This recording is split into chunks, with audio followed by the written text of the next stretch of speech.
Guys, welcome back to spooky world. So guys, आज हम लोग सुनने वाले हैं एक और कहानी जो कि होने वाली है हमारे न्यू स्पूकी वर्ल्ड की दूसरी कहानी। लेकिन ओल्ड स्पूकी वर्ल्ड और न्यू स्पूकी वर्ल्ड की फिलहाल थोड़ी वीडियो सेम ही होगी। तो हमारे आज की कहानी का टाइटल है ग्रीन आइज, हरी आंखें। तो आज की कहानी शुरू करते हैं। एक बिल्डिंग थी, उस बिल्डिंग के अंदर एक फ्लैट स्टीम थी। उस फ्लैट स्टीम में एक फ्लैट ऐसा था जो कि बहुत हॉन्टेड था, और उस फ्लैट स्टीम में ऐसा कहते थे कि एक आत्मा का वास था, और उसके आजू बाजू के सारे फ्लैट्स नॉर्मल थे, लेकिन वो एक ही फ्लैट स्टीम हॉन्टेड था। वो हॉन्टेड इतना था कि इसकी वजह से उसके दाम कम कर दिए गए, क्योंकि उसके अंदर कोई आता नहीं था, इसलिए उसके दाम कम कर दिए। थोड़े दिनों बाद वहाँ पर एक फैमिली रहने आई, जिसके अंदर एक बच्चा था जिसका नाम था श्याम, उसकी मम्मी थी जिसका नाम था रितु, और उसके पापा थे जिसका नाम था संजीव। ये तीन लोगों की जो फैमिली थी ये थोड़ी सी गरीब थी, इसलिए उन्होंने वो फ्लैट स्टीम में जो फ्लैट था हॉन्टेड वाला वो ले लिया। वो उस बात से अनजान थे कि वो वाला फ्लैट जो उन्होंने लिया है वो हॉन्टेड है। जब वो लोगों ने पहला कदम रखा उस घर के अंदर, शाम को कुछ तो अजीब लगा, लेकिन उसने उस बात को अनदेखा किया। फिर एक दिन वो शाम की जो रूम थी उसके खिड़की के बाहर एक बैनियन ट्री था, वो बैनियन ट्री भी हॉन्टेड था।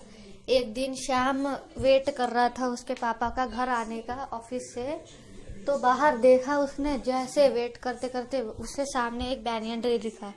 उसने उस बैनियन ट्री के पास देखा और उसे ऐसा लगा कि उसको वहां पे हरी कलर की आंखें दिख रही है, कुछ ग्रीन आइज जैसा कुछ तो दिख रहा था उसको। और जैसे जैसे उसको दिख रहा था उसको दो हाथ ऐसे पकड़ने आ रहे थे, ट्री के ब्रांचेस वाले हाथ पकड़ने आ रहे थे।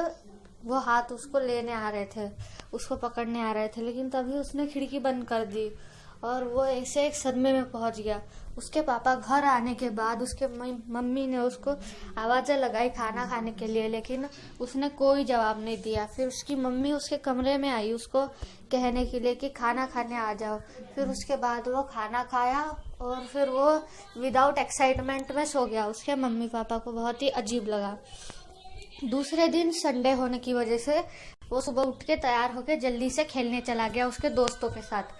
वो बहुत देर हो गई, दोपहर हो चुकी थी और उसके सारे दोस्त घर चले गए, लेकिन शाम जो था वो थोड़ा और खेलना चाहता था।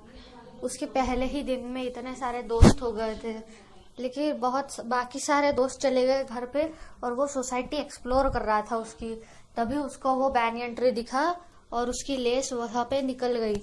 वो बैनियन ट्री के नीचे एक सीट थी, वो वहां पे बैठ के अपनी लेस बांध रहा था, और उसको ऐसा लगा कि हाथ उसके पास आके उसको पकड़ने नहीं, उसको ऐसा लगा नहीं, वो हाथ उसको वापस से पकड़ने आए जब वो लेस बांध रहा था। लेकिन जैसे वो हाथ पकड़ने आ रहे थे उसकी मम्मी ने उसको बुला लिया और वो घर चला गया। घर आने के बाद वो खाना खा के अपने बेड पे बैठ के टाइम पास कर रहा था कि तभी उसको वो बैनियन ट्री और वो हाथ वापस दिखे। वो जैसे उसको दिखे वो वापस से बहुत ही चिल्लाने लगा और फिर वो बेहोश हो गया।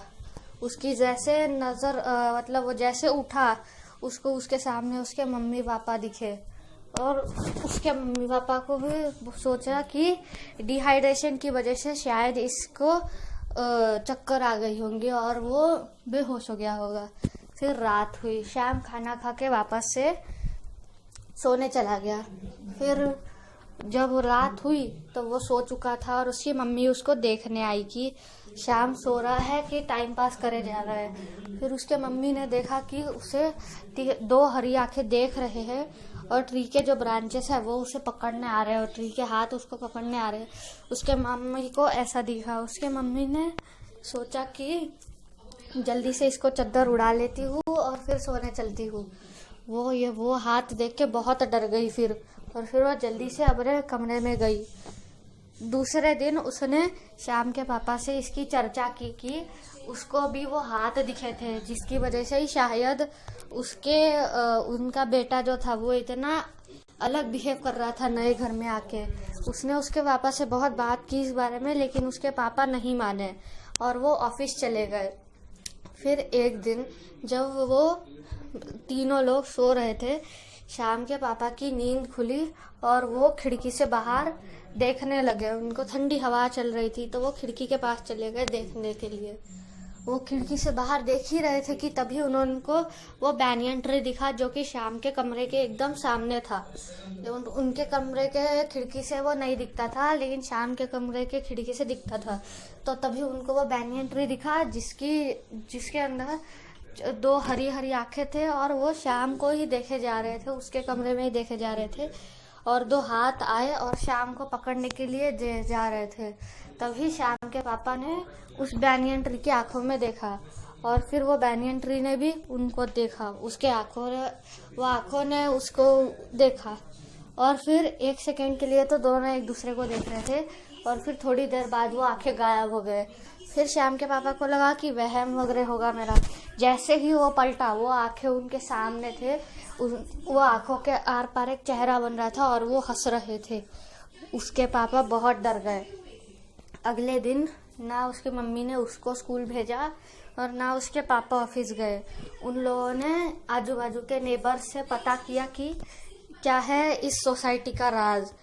तभी जैसे जैसे वो सारे नेबर से पूछ रहे थे, सब लोगों ने उन्हें यही बताया कि वहाँ पे तो ऐसा कुछ नहीं है, क्योंकि उन लोगों को तो पता ही नहीं था ना कि वो फ्लैट जहाँ पे वो लोग रहने आए वो हॉन्टेड है। इसलिए बाकी लोगों ने भी उनको नहीं बताया ताकि भूत उनके सर पे भी ना पड़े। किसी ने उनको नहीं बताया। फिर जब आखिरी फ्लैट में वो पूछने गए कि यहाँ पे कुछ हॉन्टेड है क्या, तो वहाँ पर एक औरत थी जिसने नहीं बोला और उसके हस्बैंड ने बोला कि हाँ। फिर वो औरत उसके हस्बैंड को पूछती है कि तुमने इनको क्यों बताया कि वो फ्लैट के बारे में कुछ ऐसा वगैरह है, वो भूत हमारे भी पाला पड़ जाएगा। फिर उसका हस्बैंड उसको बोलता है कि देखो, ऐसे हम किसी को भी झूठ नहीं बोल सकते हैं, हम उनके परेशानी को समझ सकते हैं ना। फिर उसके बाद वो उनको पूरी कहानी बोलना चालू करता है कि क्या हुआ। वहाँ पे पहले एक फैमिली रहने आई थी श्याम के फैमिली से पहले, और वो फैमिली में भी श्याम के परिवार जैसे ही 3 लोग रहते थे। एक लड़का, उसके मम्मी और उसके पापा, ये 3 लोग उस घर में रहते थे। उनका परिवार बहुत ही खुशहाल था। लेकिन एक दिन उस फैमिली में जो बच्चा था वो पतंग उड़ा रहा था और उसकी पतंग जाके पेड़ के ऊपर अटक गई। वो पेड़ के ऊपर से ही पतंग निकालने के ट्राई करते हुए पेड़ के ऊपर चढ़ गया। बहुत बारिश का सीजन था, इसलिए तभी बारिश गिरी और उसके ऊपर एक बिजली का करंट गिरा। बिजली का करंट उसको लगा और वो नीचे गिर के वहीं मर गया। ये पूरा जो दृश्य था ये उसके पापा ने देख लिया और उसके पापा ने भी वही दम तोड़ दिया। उसकी मम्मी तो ये सब देख के घर से भाग गई और उसी दिन के बाद से वो पूरा फ्लैट हॉन्टेड बन गया था। वो फ्लैट को सील कर दिया था और कुछ सालों बाद वो फ्लैट को वापस से खोल दिया। और वो फ्लैट में रात को बहुत सारे अजीबोगरीब चीज़ें देखने मिलते हैं। जाने से पहले वो जो हस्बैंड थे उन्होंने श्याम के पापा को एक चिट्ठी दी जिसके अंदर एक साधु बाबा का नंबर था, और उन्होंने उनको कहा कि आप उस नंबर से वो साधु बाबा को बुला के उस घर को श्राप मुक्त कर सकते हैं, क्योंकि ये काम हम लोग नहीं कर सकते, आपको ही करना पड़ेगा। फिर वो उसके पापा बोलते हैं ठीक है। फिर उसके बाद वो घर पहुंचने से पहले वो साधु बाबा के पास हो के आते हैं और उनको पूरा किस्सा बताते हैं कि क्या हुआ था उस घर में। फिर वो चारों लोग मिलके उस श्रापित फ्लैट्स में वापस आ जाते हैं उसको श्राप मुक्त करने के लिए। साधु बाबा राख से एक गोला बनाते हैं और कहते हैं कि इस गोले से बाहर मत निकलना। चारों उस गोले में बैठ जाते हैं।